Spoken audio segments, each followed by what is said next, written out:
All right, it's time. So I know folks are still coming in, so welcome, welcome. Um, and for those who are joining or join a little bit later, everything's going to be fine. You will get a recording if you missed any, so no worries. But if you're hearing me now, then you would have missed this part anyway, so no problem. Anyhow, welcome and thank you for joining us for the 2022 webinar, Arts Funders Sharing Power, Participatory Grantmaking in Our Field. I am Charlene Seeley, the Senior Program Manager for Grantmakers in the Arts. I have glasses on, floral top, chocolate skin, my hair is pulled back in ponytail, pearl earrings, and my lighting's not the best. So there's that too. So before we begin our 60-minute dialogue style webinar, just take a moment to review some of our Zoom features as you see on our screen to make sure that you have an optimal experience with us today. If you'd like your experience to include live captioning, you can select the closed caption or the CC feature in the toolbar at the bottom of your screen and select show subtitles. If you don't see it because your screen's like really, really thin, you can widen your screen and you should see it to the bottom right, or you might see a 3 dots with a more written under it. So you can click that and you should be all set. If you have a question for the tech team during the webinar, you can use the chat function, you can use the chat box and send your question to Grantmakers in the Arts. Otherwise, if you have a question specifically for one of the presenters throughout the presentation, you can just drop it right into that Q&A box at the bottom of your screen. You'll see it says Q&A. And we will get to all of those questions at the end of the webinar. So you can send your questions in and we'll address them at the end so that we can observe the conversation first. Okay, so for starters, please take a moment to respond to our opening question. What are you hoping to take away from the session? And I'm actually going to drop that into the chat. So you can respond in the chat. I just put the question in there. What are you hoping to take away from the session? And you can respond in the chat. So the grantmaking sector, particularly funders focused on justice and liberation, seek ways to support and partner with communities that are overlooked, underserved, and undervalued. And while this isn't a new topic, we're glad to see more funders discuss how and why they're leaning into participatory grantmaking as a strategy and seeing positive impacts. And in a 2019 article published by Inside Philanthropy, we learned a little bit more about the sector's response to the concept of participatory grantmaking. And that was back in 2019. Now it's 2022. So we are thinking about, okay, well, how have things changed? Is this concept more comfortable in the sector? Like, kind of what's happening at this point, and who can we hear from to answer that question? So for today, we are glad to have with us Jeffrey Banks, the Senior Program Officer for Chicago Commitment at the John D. and Catherine T. MacArthur Foundation. Vu Le, well known for his creation of and contributions to Nonprofit AF. And Celeste C. Smith, Senior Program Officer at Pittsburgh Foundation. I'm going to drop a link in the chat here for you if you would like to, after sharing what you hope to learn, if you'd like to go back and read their bios. They are there, but without further ado, so we can get into the conversation about participatory grantmaking and what people are doing, how they've experienced it, what they've explored, what they would recommend for you. I'm going to kick it over to Vu Le. Thanks, Vu. Thank you, Sherilyn. Hi, everyone. Thank you so much for joining us today. Thank you, GIA, for hosting this conversation. My name is Vu. I use he, him pronouns. I am calling in from Seattle, which is on Duwamish and Coast Salish land. And I am a mid-aged Asian man. I'm looking kind of tired today, but I am glad to be here with you all. I do want to admit that I feel like I'm crashing a party whenever I'm in like a room full of funders, and I'm not a funder. I'm like, oh man, like before the pandemic, I would try to steal as many office supplies as I can and then leave. But since we are in Zoom right now, I feel I'm hoping for a really great conversation today. So just, yeah, thank you. I want us to talk about I think this is an important conversation that we're having because of the way traditional grant making has been done in our sector, right? It has often been very patriarchal, top down, And it's very annoying, let's be honest, right? We waste so much time because funders need to have a unique snowflake grant application. And we waste nonprofits' time, hundreds of thousands of hours every year, asking nonprofits to translate the same sort of answers from one grant application to another, because some funders want this in 500 characters, others want it in like 1,000 characters. It's the same thing. And I don't think we stop and to really think about like the power dynamics behind that. How is that okay to waste nonprofits' time when they have so much to do right now, especially when everything is on fire, right? Also, what is the narrative that we are creating or perpetuating when we have the sort of grant making processes that we currently have, right? Where nonprofits have to jump through all of these hoops. It has been exhausting. I have been writing grants, lots and lots of it all the time for a long time. And it has oftentimes been very demoralizing to do that, right? Just to like spend all of this time to kind of prove and to that we can be trustworthy. I think there was like a complete lack of trust when we answer many of these grant application questions, right? And also over the past several years, over the past several decades, actually, people have been talking about equity, diversity, and inclusion. I know that funders have been talking about DEI quite a bit. And I don't see an alignment between grant making and the DEI stuff that everyone has been talking about, right? I kind of liken grant making. I find it to be really, there's just so much dissonance there. Like I imagine like a food pantry, right? Imagine if we have a food pantry and it goes to all these hungry families and it says, hey, hungry families, we know that you're really hungry, but we want to be fair and objective. So what we're going to do is ask each of you hungry families to write an essay about how hungry you and your families are, and to write a logic model and a theory of change about how all the food that we give you is going to lead to what outcomes. And then we will judge you based on how well you wrote that essay and how well you answered our questions and align with our priorities, right? That doesn't make any sort of sense whatsoever. And yet we've accepted this sort of grant making as the default best practice in our sector. And if we think about this, the families that are most likely going to not get the funding, right, are the ones that are probably the hungriest, and they don't have the energy or the training or the time to write the best essays about how hungry they and their families are. Now, I know we're talking about food pantries right now, and we are talking about the arts, right?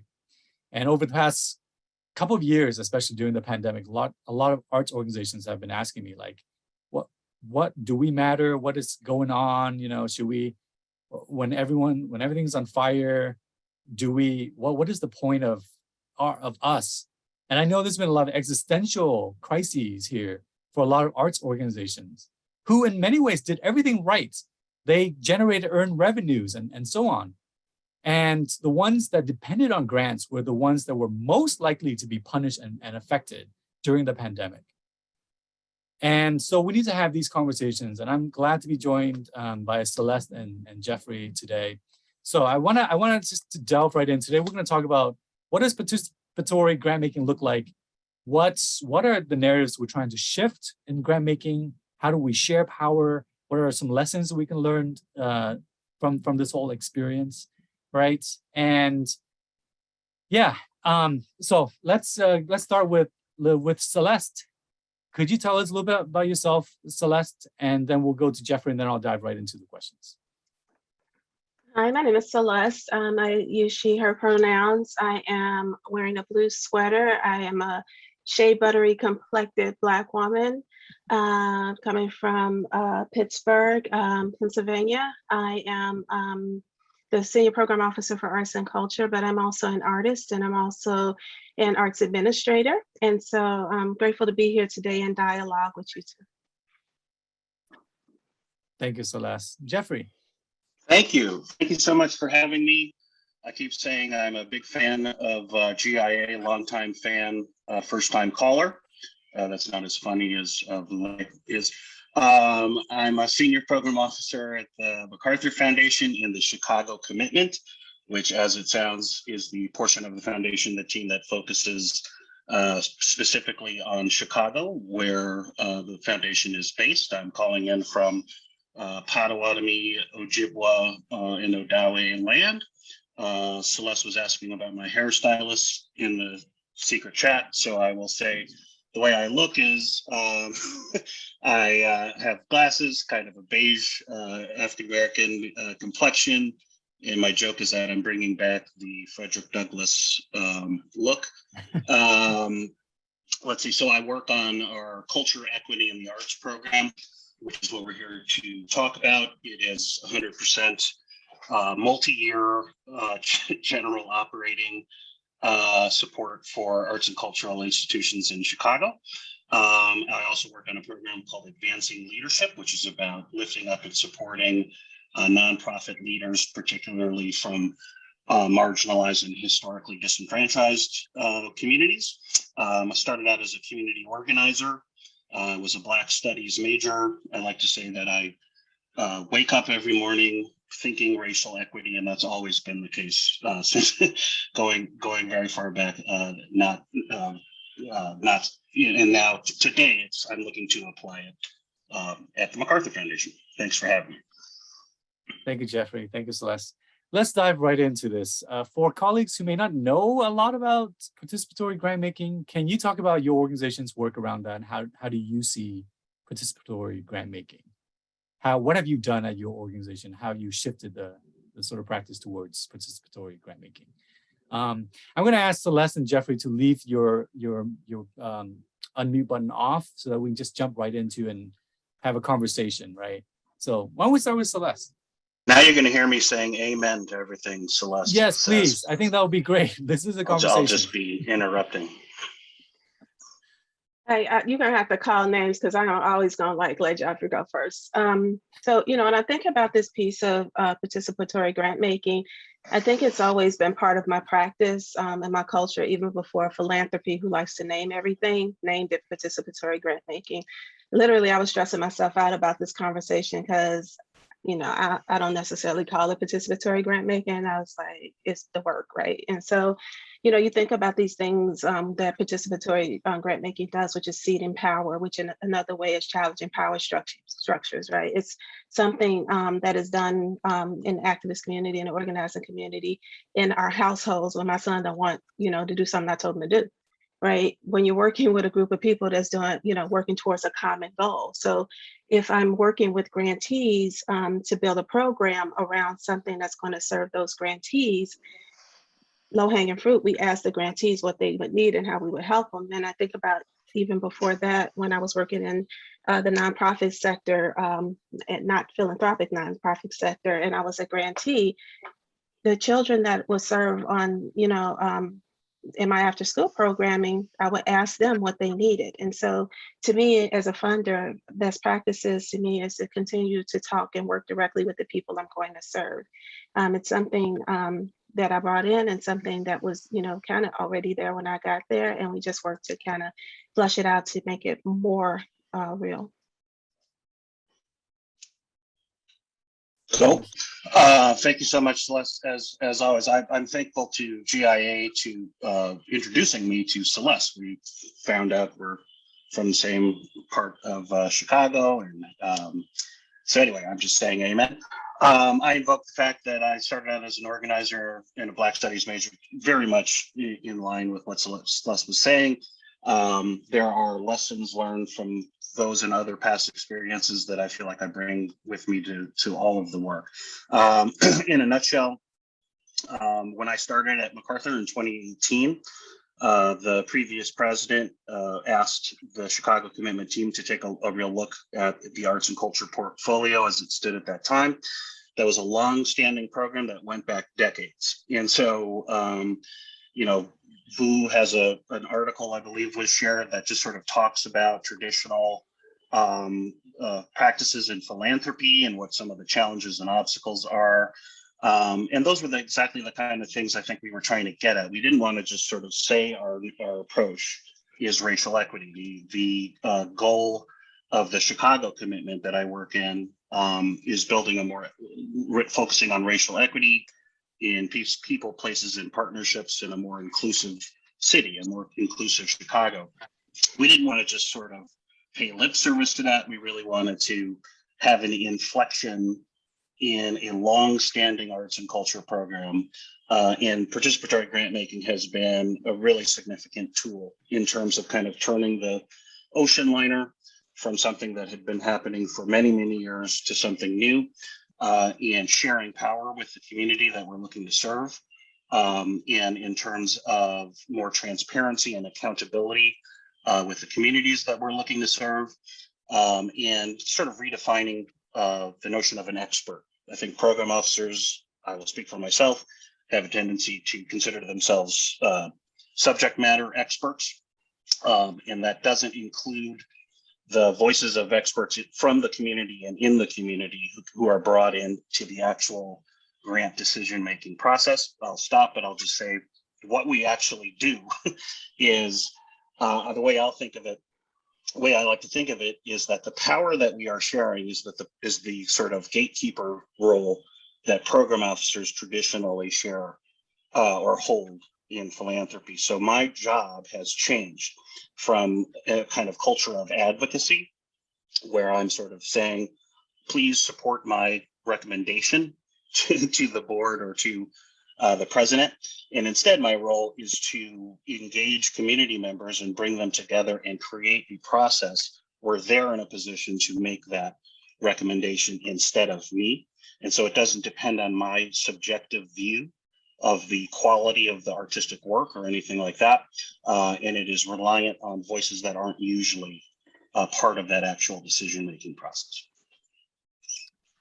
Thank you, Jeffrey and Celeste. I think most funders would agree that we need to have the voices of communities and the people most affected at the table and sort of advising and providing their perspectives for grant making, right? But participatory grant making goes a little bit further than that, right? It's about power sharing. As you mentioned, Jeffrey, I would love to hear from you both, like how do you share power? What power do these grantees get, or what decision-making do they get to make in the processes that you have? I can speak about the programs that we have in Arts and Culture department. Most of them are special initiatives, which mean that there's a pre-approved amount of money that is set aside in the budget to do these special initiatives. And then there's the unrestricted pot of money that is what we use to do grant making. So in the special initiatives, there's a program called Exposure that is an individual artist support program. And in that, we work directly with the field to determine how to set it up, what funnels of money, how much money should go in each one, how many years it should go. And again, if you're an artist or have been working in this field for any amount of time, certain things we know, like unrestricted funding is a big thing, right? In terms of, and multi-year funding, right? General operating support, or whatever you want to call it. And so we had been, just funding artists before in a share program, but to fund the artists and not the work necessarily. Now, artists are going to art, is what I say all the time. They're going to make the work, they're going to do it. But what does it look like to give an unrestricted grant to an artist to do the work? So, that came out of a direct piece of working with the grantees when we were putting together a piece with a social inquiry and racial justice piece that was working with larger, predominantly white institutions.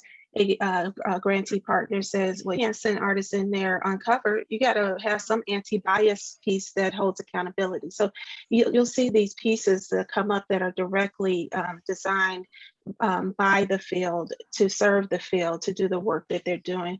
Another special initiative we do is called Advancing Black Arts. It was in connection with the Heinz Endowment and something that was around way before I came into philanthropy.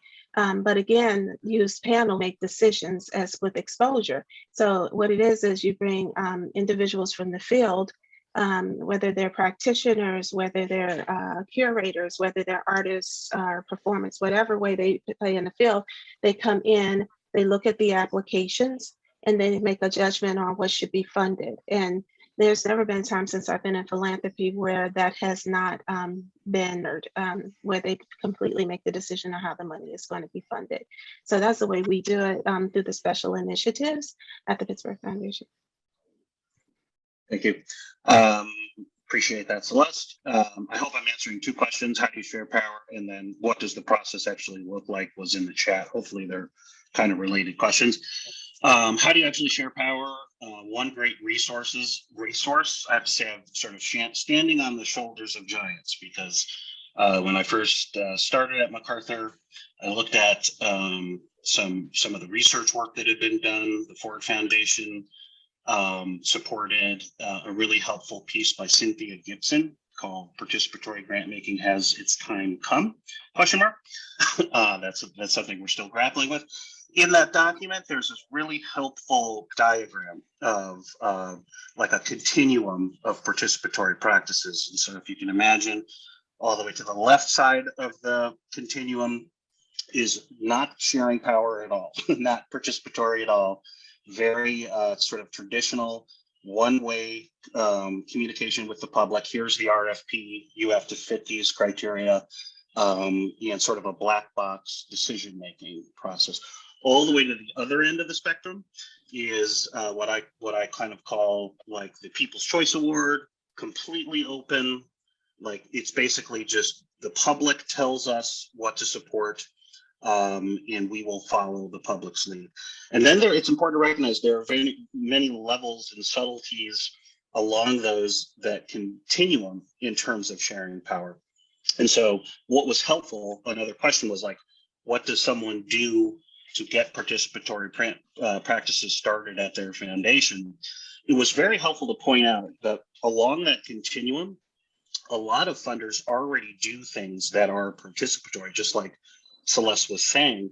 They may not just have used the label, it may not be under the sort of ethos of participatory grant making, but a lot of groups do, community listening tours, focus groups, all kinds of ways of engaging that are not that traditional black box. So what we did something kind of in the middle of this continuum to begin with, which was just invite culture bearers, folks from the community and the arts community in Chicago in to kind of react to our existing, more traditional grant making criteria and tell us some of the things that Vule started with in terms of how it's difficult, how it's hard, why it doesn't work. And we kind of took that to reshape the guidelines and create a kind of a rubric for participatory grant makers. Then I think we pushed further into the continuum, into a more participatory space where we recruit annually. We do one grant cycle per year. We recruit annually about 10 people that represent a broad cross spectrum of the community in Chicago. Some know way more about the arts and culture sector than I do. I learn from this process every year. Others are more kind of arts adjacent, social services, community development, the connective. We have some folks who do community journalism. Some of the connective tissue is that everybody kind of shares an appreciation for how integral the arts are for creating a more equitable community and driving racial equity. We do an orientation. First, we just do a initial gathering where folks get to know each other, build trust with us.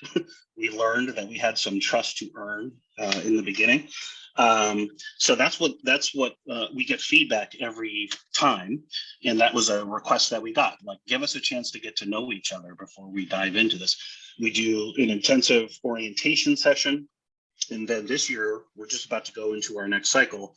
It will be a 5-hour-long review session, which is guided by a third-party independent facilitator.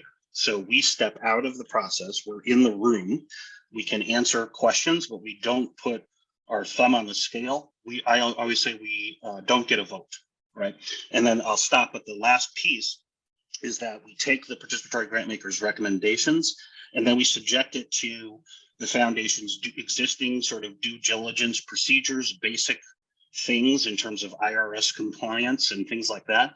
And then we present the slate as recommended by the participatory grant makers to the foundation leadership for their ultimate approval. It's been really important to articulate to the participatory grant makers how the process works, where their power begins, where it ends. And again, I'll end by saying they basically have the power that a program officer traditionally has. Thank you. I would love to hear just some of the challenges you've encountered in doing this, right? I remember when my organization started doing something similar, right? Maybe like not with grant making necessarily, but like with decision making, like having the staff have more decision making power at the organization. And I, as the ED, wasn't the one who was making all the decisions or getting to veto. A lot of the staff were kind of freaking out because they were not used to making the decisions, right? And I think there's also a lot of imposter syndrome, especially when it comes to people of color who've never been trusted before. So how do you actually work? I could imagine that one challenge being like going to people who've never were given any sort of like power and autonomy to make decisions, just saying, you get to select what we fund now and how we're going to fund and who's going to get which money and so on. Right. I would love to hear your experience on like what are some of the challenges you've experienced and how you dealt with it. I think like Jeffrey said, that piece about build trust is real important. I was somebody that knew everybody named Mama from the community, whether he's rapping in your mama basement or like at the symphony.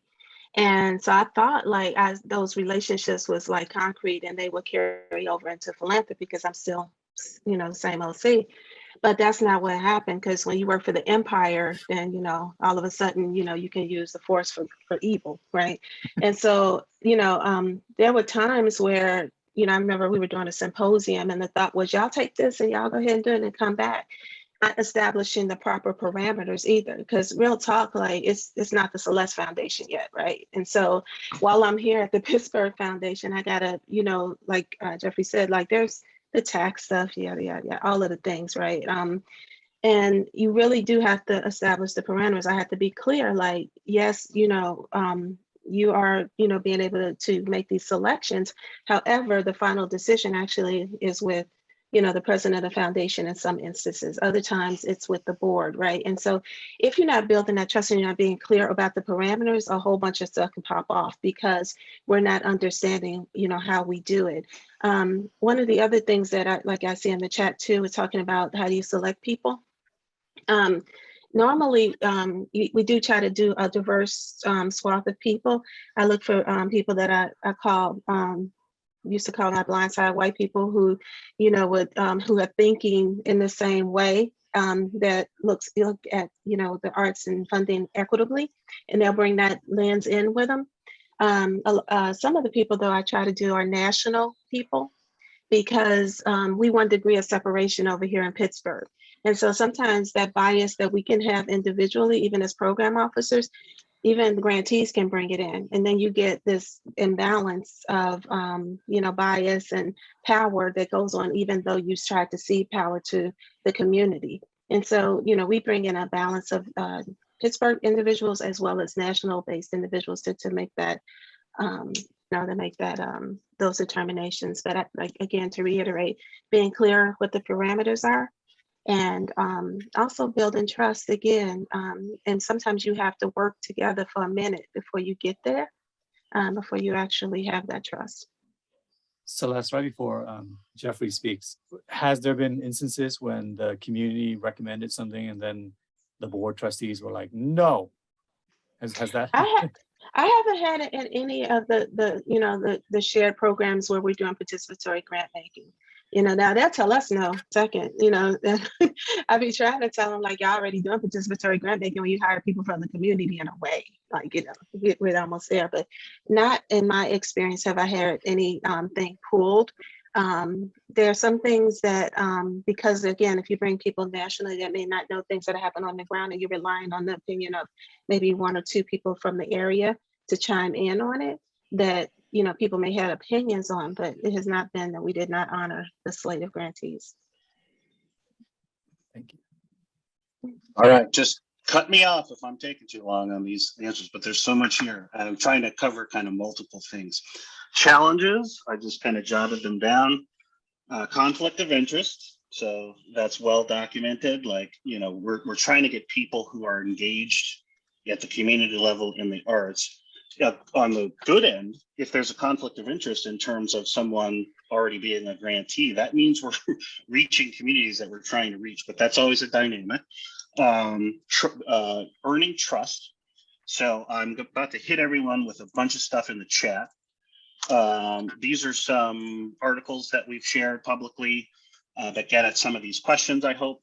But building trust in the first round of grants, which was what, 2019, the participatory grant makers told us, don't share our names publicly until we see what you're going to do with this information. So we had trust to, or nobody wanted their name on something if it wasn't going to reflect the group decision-making process. And so I'm happy to report that one of those links is kind of names of folks who have done this in the past.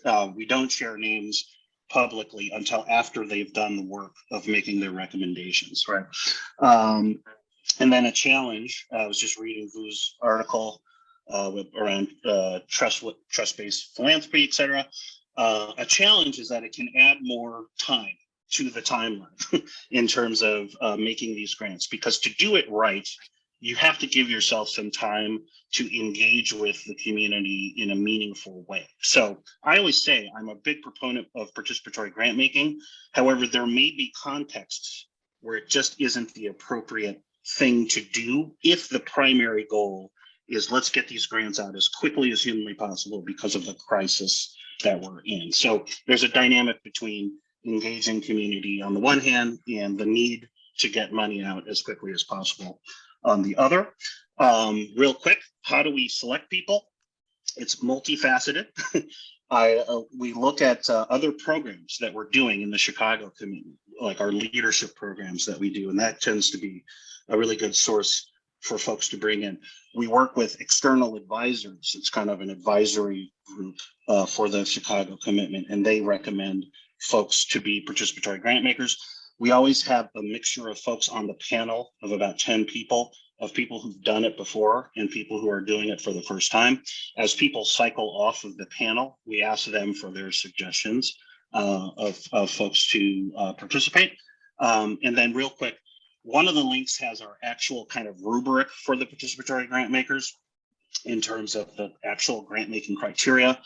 Very, as quickly as I possibly can, it's 4 organizational attributes, and this came out of that participatory process that I talked about in terms of creating the criteria. The first is, so what the participatory grant makers look at are narrative responses to basically 4 questions around collaboration, how the organization engages in partnerships, what it learns from it, how those partnerships are deep and meaningful and not just transactional. The second is commitment to fostering equity internally within the organization, its culture, who's at the table, how are power and resources being shared, and externally on the stage, on the screen, on the walls of the museum, in the external public facing programs. Participatory grant makers have found that the public facing equity work is ahead of the behind the scenes internal kind of cultural work for a lot of the predominantly white cultural institutions. That's one of the things we've learned from. Another one is connectivity. Chicago's a very segregated city, and the arts can play, I think, a very distinctive role in the context of racial equity in terms of connecting communities that don't usually interface with each other, bringing people to neighborhoods where people don't usually go, and providing insights into experiences that are different from one's own experience. Last one's relevance, which is how the art is in conversation with contemporary issues and contemporary topics. I can say more. We collect demographic information about the organizations that the participatory grant makers look at. And we also have a BIPOC question where we ask organizations to self-identify whether they consider themselves to be a BIPOC-led or BIPOC serving organization. Thank you, you both. I have like 20 more other questions to ask you both, but we are running out of time. We want to save some time for the audience. But before we get to that, I would love to just hear your perspective on what if someone is on the fence right now and they're like, I'm not so sure about this, you know, like I'm not sure if my organization would go for this. Can you tell us a little bit about some of the successes you've had in terms of, you know, talking to your grantees? How have this affected them, or how has this affected your organization and its perspectives of grant making and grantees and so on? You know, I think if you're on the fence, it is like remembering when you worked in the field for me. And I know a lot of us that are, you know, grant makers actually were part of the fields that we're funding. And I just remember having conversations when applying for grants with people telling me stuff like I ain't know about my organization, right? Or, telling me that, you can use this money for that. And I think like that's where it started for me, is just remembering. And I'm also still a grantee, real talk. Like I still apply for funding, whether it's from a larger foundation or support my own organization. So I think that that helps me, like having that one foot in the field. I think also like it's having the conversations internally, or when you, like, for instance, like we're trying to do this work in the field. So who else in the field is trying to do this work? So one of the individuals, for instance, in Pittsburgh, the Opportunity Fund is there with us. And the Opportunity Fund is someone that supports and does participatory grant making. So, we partner to strategize and get together and figure out what we're going to do before we do something. And it's just like you with anything else. You study it, you analyze it. This is not a new concept, whether it's Susu's from back in the day, or if something that's being done overseas. What's it called? I forget. Over in England, edge funders. They've been doing a style of participatory grant making for a number of years, right? And so it's doing your research and then going in with your receipts before you have the conversations, but also like working with like-minded people, because it's much easier, anything you're trying to do, when you're not doing it alone. You can go in and work, alongside other people to help do it.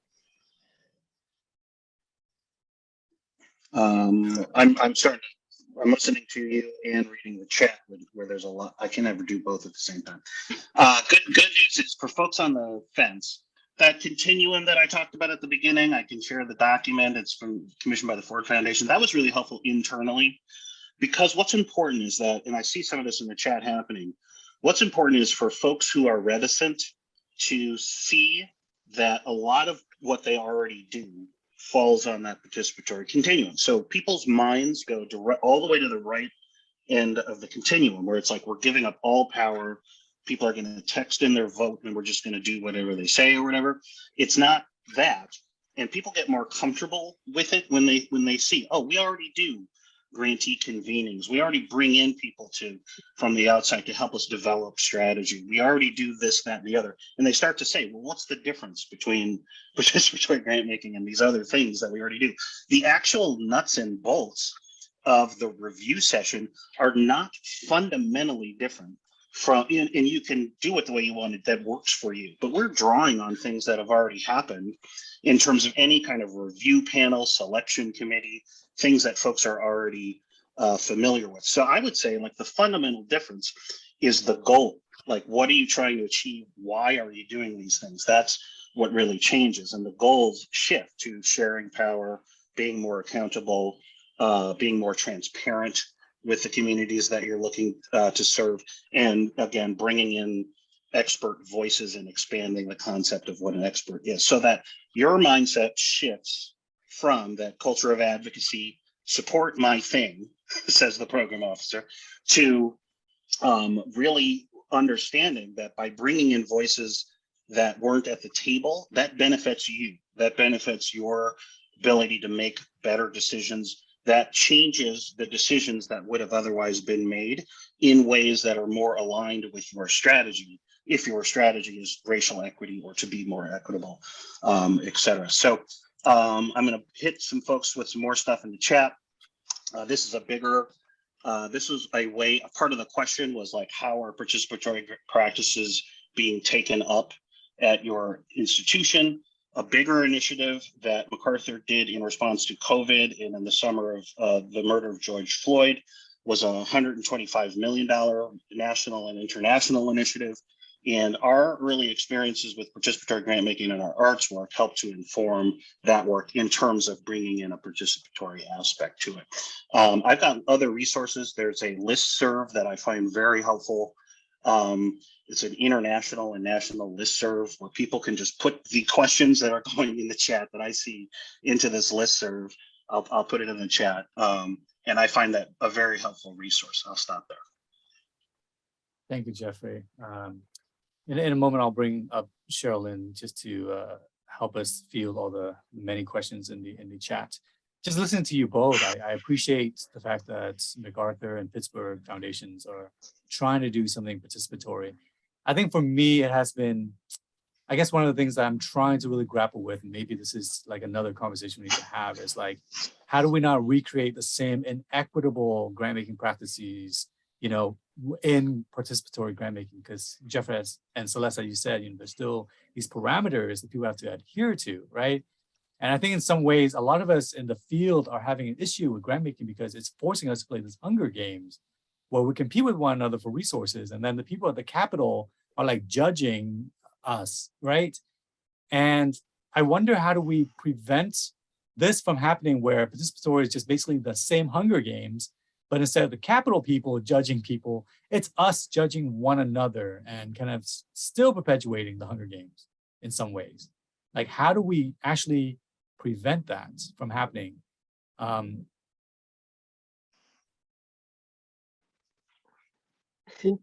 think the system has to go to completely like prevent that from happening, to be completely honest with you. Like, we have to put ourselves out of business. The money that we give away in terms of, grant making is tax money that, really, really, really, really, really, really, really, really rich people would have added some more release, but we're running out of time. Are putting up and giving us able to, to put out, right? And so I think like what you're asking is like a real good, it's a great question, but I don't actually think as we operate inside a funding paradigm that we'll ever really fix that. I can say that what I try to do is mix it up. Like I said, sometimes we'll get people that actually do not know the people on the ground. If there's a conflict of interest, most time people are honest and they'll, bring that forward and state it at the, but it still is the Hunger Games, right? Because you're still picking a select few. Sometimes we'll do 1 year on, 1 year off to, mix it up and try to get more people in, which again is creating another problem because people always need money. And so I feel that, again, until the system goes, it's really not, in my opinion, a direct way to stop the Hunger Games. At some point, it's going to always be, somebody making a selection and somebody not getting funded. That's real. I would expect nothing more than something real coming from Celeste and a complicated question, challenging, provocative question coming from Voulet. So some good news is some very early preliminary results suggest that in our culture, equity, and the arts program, we have made a significant shift from funding organizations that are primarily in downtown Chicago, and shifting resources more effectively to the south and west sides, which is, if anyone knows Chicago, knows that is meta language of race, right? The south and west sides being predominantly Black and brown communities. I would say, a very difficult conversation that we have every round is with predominantly white, well-resourced arts and culture major institutions that the participatory grant makers do not recommend for support against the new criteria. We've had to have some breakup calls with some organizations that have been in the old traditional portfolio for really decades, right?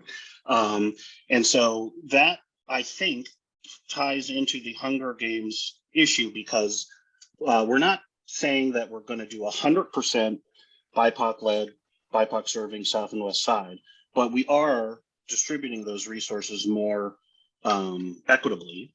And the hope is that that helps to alleviate some of the Hunger Games dynamic for those organizations that were completely excluded historically from this arts program.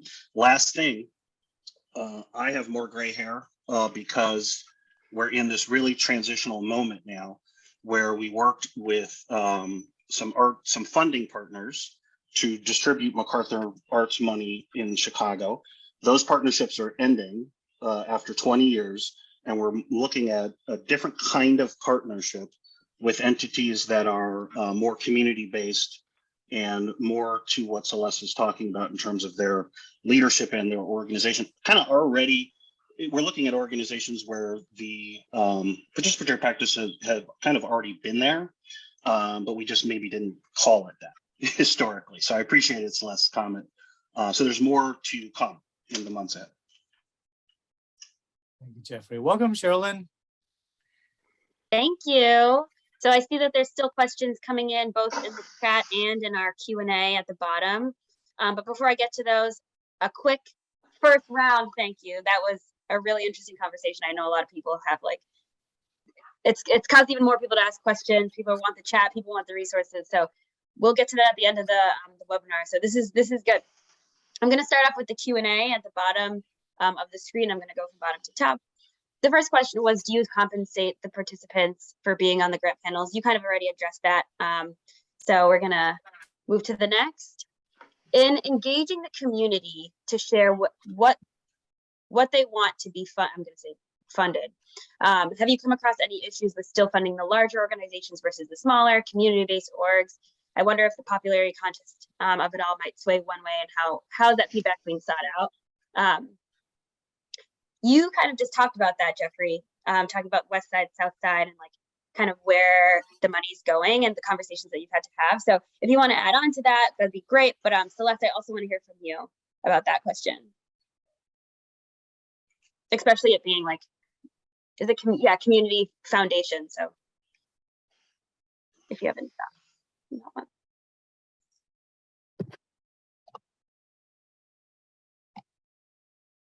Well, in the special initiatives, we don't fund larger institutions. We focus on small and mid-sized institutions, so it doesn't really come across that way. So it doesn't really become that thing. But I think as funding priorities shift, it may become a thing, because larger institutions are used to just getting a six-figure checks without any questions asked, right? And so I think that when we talk about equity and when we talk about how EEO been a thing, Title VII been the law for a minute, right? And so as we talk about these things, as we progress, I think that they will become an issue, because again, power don't just be ceding power, oh yeah, sure, take all the money, it's all good, right? And that's not going to go down like that. And so I think we just have to be ready to have that conversation. But right now, it has not come up, to be completely honest, and because we're funding small and mid-sized organizations. Now, what does come up is who gets to be chosen as the small and mid-sized organization, because there's never enough money to serve everyone. And then we also have organizations and collectives. Everything is not a 501c3.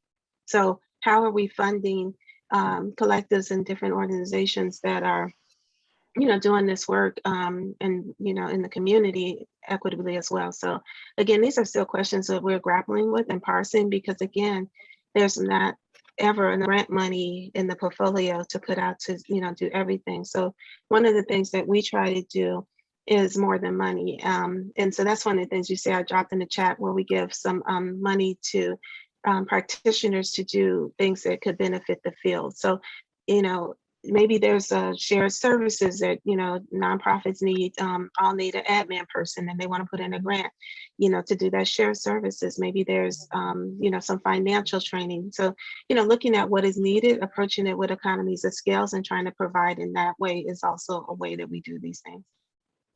Can I jump in a little bit, Celeste? I'm sorry, Sherilyn. I just want to push back a little bit about this sort of belief in our sector that there's only so much money to go around.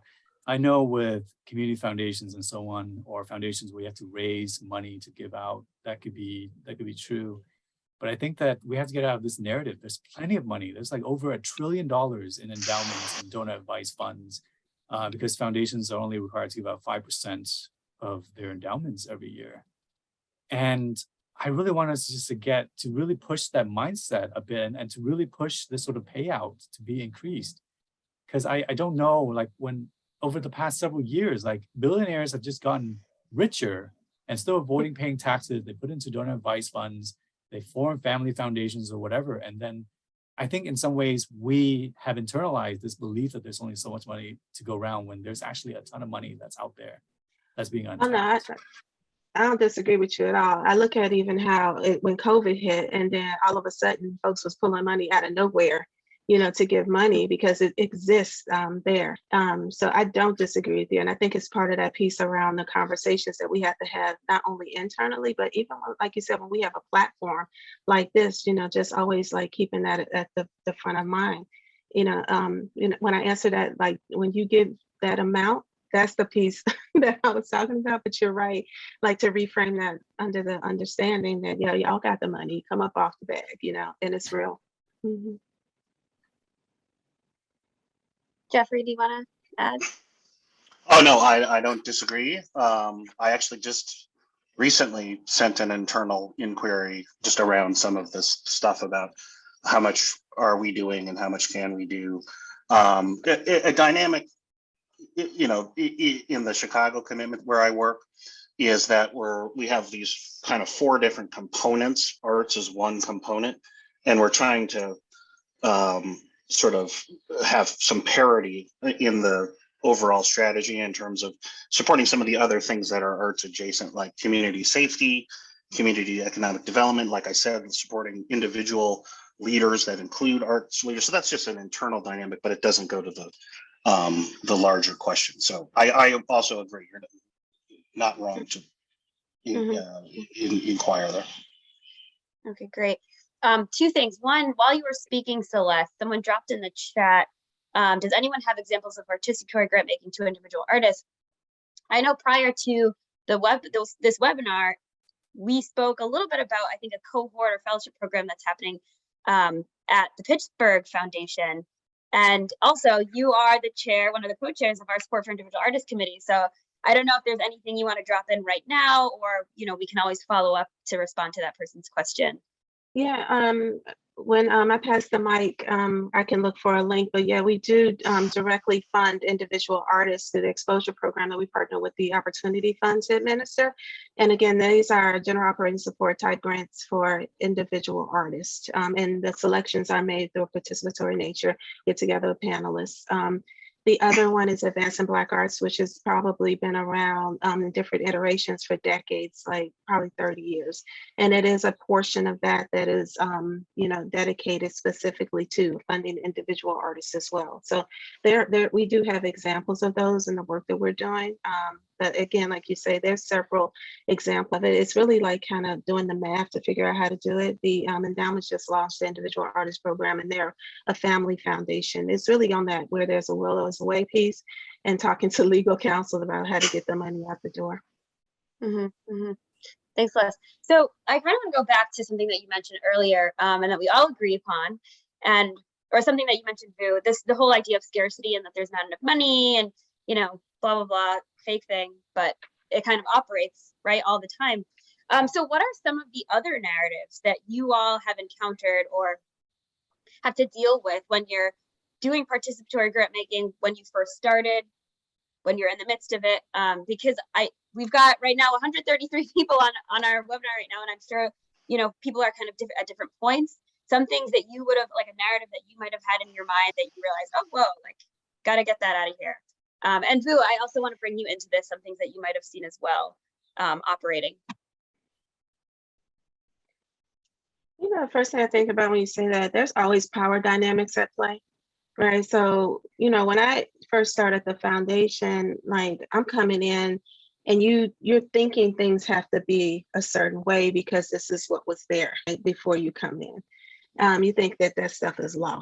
So the vice president of program and community engagement, Michelle McMurray, she was a senior program officer at the time, and she was like, it's all made up. I was like, what? Right? But it's true, it's all made up. And so that was something like I had to, like, it changed my world. Like, oh shit, it's all made up. Word. And so why can't we make up something different, right? And so that's one piece. The other piece is there are literally people that's gonna have to die before things change. And I'm like, not wishing a house fall on anybody, but there are people that have been in these seats for years, right? And they do not have a participatory grant making mindset. They love the power, not only to wield on community, but they also love the power to wield on people who are trying to make change within the context of philanthropy. And so those are real things that we have to contend with. So when you work in a space that has this rhetoric, which a lot of people have adopted over the course of COVID and the amplification of the uprising for racial justice, part of it is calling people on the rhetoric that they're espousing. And I know that this ain't everybody's CeeLo. I've been sitting on, ED's desk talking crazy since I was 18. But somewhere we got to find it where we actually feel comfortable, calling people to, call in or call out, whatever you got to do. But really having these real conversations, not only with one another, but even across, philanthropy. And so I don't know, I think like that piece about understanding it's all made up, like I said, that was the biggest piece for me. And then the second one is realizing that, we're part of a continuum. So we do as much as we can while we're in these seats to make it a little easier. The program officers that preceded me, Jermaine Williams, Justin Lang, a bunch of program officers in the field that I interacted with nationally and Pittsburgh-based, all, took it a little bit further in my job. I'm not overnight. Hopefully I'm there when it falls, but if it doesn't, I have to do my part. And each of them, each of us have that part that we have to do in this piece. I feel like the conversation is just getting good, like really good when we're about to end. A couple of narratives, I would say, right? A couple of narratives I would think that we need to change. We're going to do this effectively. One is this narrative that this is other people's money, that this is the family's money or the rich people, trustees' money or whatever. And I'm afraid that if we don't challenge this narrative, we will bring people in who have internalized this narrative when it is completely wrong. So much of wealth in this country is built on like slavery and stolen indigenous land and worker exploitation and tax avoidance and environmental degradation, right? So it's not the people's money. They should really, as you said, Celeste, be paying more taxes in the first place so that we don't even have this grant making here to even have people to come into a panel and have to make decisions in the first place. And the other sort of narrative I would like to challenge is that somehow rich people get to are somehow more knowledgeable. And so at the end, like, at the end, when you were like, some of these community members could recommend something, but if at the end it's still the CEO or the trustees, the president of the trustees' final decision. And I think, how does that make any sort of sense? Trustees are the least knowledgeable people in the entire sector about what's going on. And yet they have vast power over there. And I feel like Participatory's grant making in some ways is still kind of playing to that. We get to make some recommendations. We actually don't get to make any real decisions, right? Until we really change some of these narratives that's been going on. Right, that's right. Jeffrey, did you?